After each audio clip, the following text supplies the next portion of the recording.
This video contains a recap of a fictional novel intended for mature audiences. It does not promote or justify any inappropriate behavior. All content is literary, narrative-based, and part of a published work of fiction. Samara Novoa never imagined that an ordinary day in the city would lead her straight into hell. It all began when a man crossed paths with her on the street. She ignored him, just as she had probably ignored many others, not knowing that this small gesture would trigger an obsessive and twisted plan. The man was Dominic Romano, and he recognized her immediately.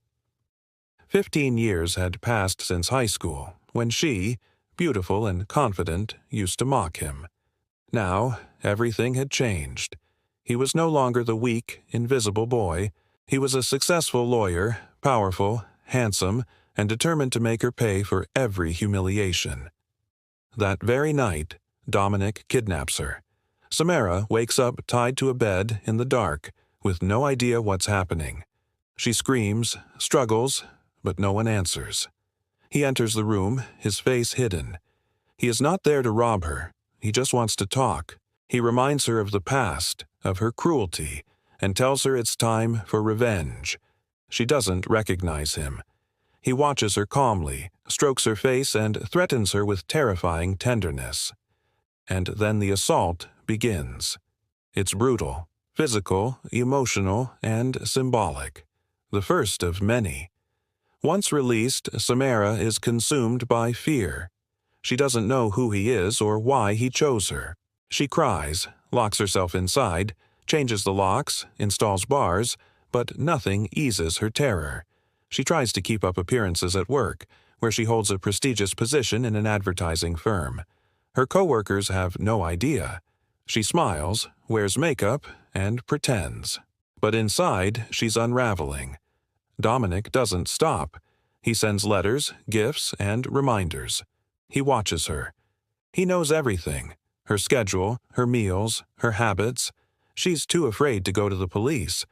The shame, the fear of scandal, of being judged for a past she hoped was buried, keeps her silent. Because Samara wasn't an innocent teenager.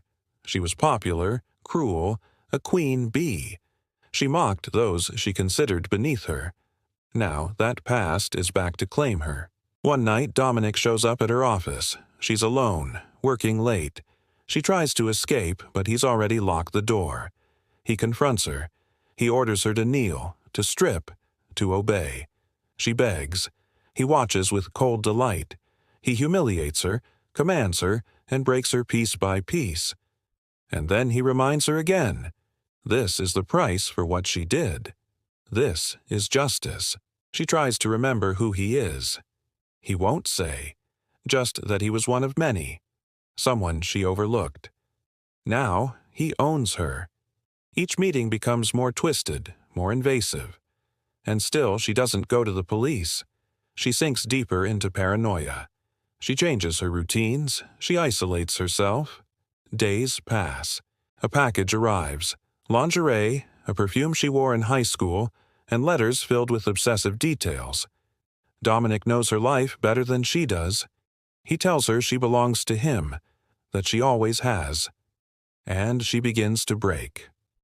The confident woman begins to doubt everything. She can't sleep. She can't breathe. In a new encounter, Dominic takes her to an unknown location, Chimera, his private estate. There, he lives surrounded by a strange family where rules, morals, and limits don't exist.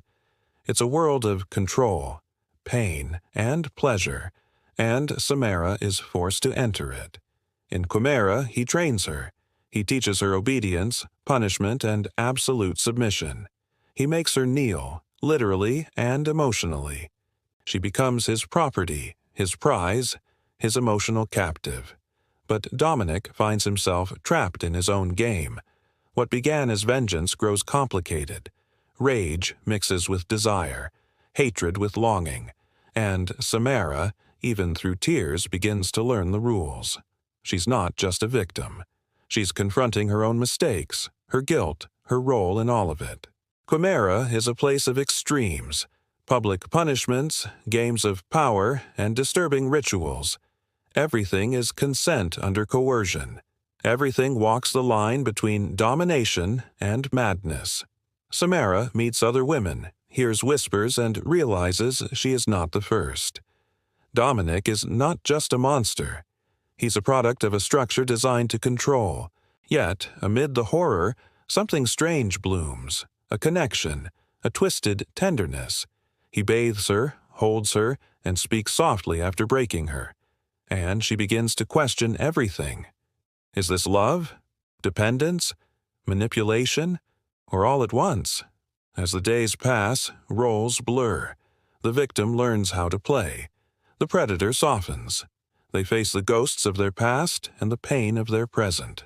Because beyond the violence, the power, and the eroticism, On Your Knees is a story about old wounds, the cost of cruelty, and how far obsession can go when disguised as justice. And so, between invisible chains and real scars, Samara and Dominic remain in Quimera, lost in a world where pain becomes love and forgiveness is the rarest currency.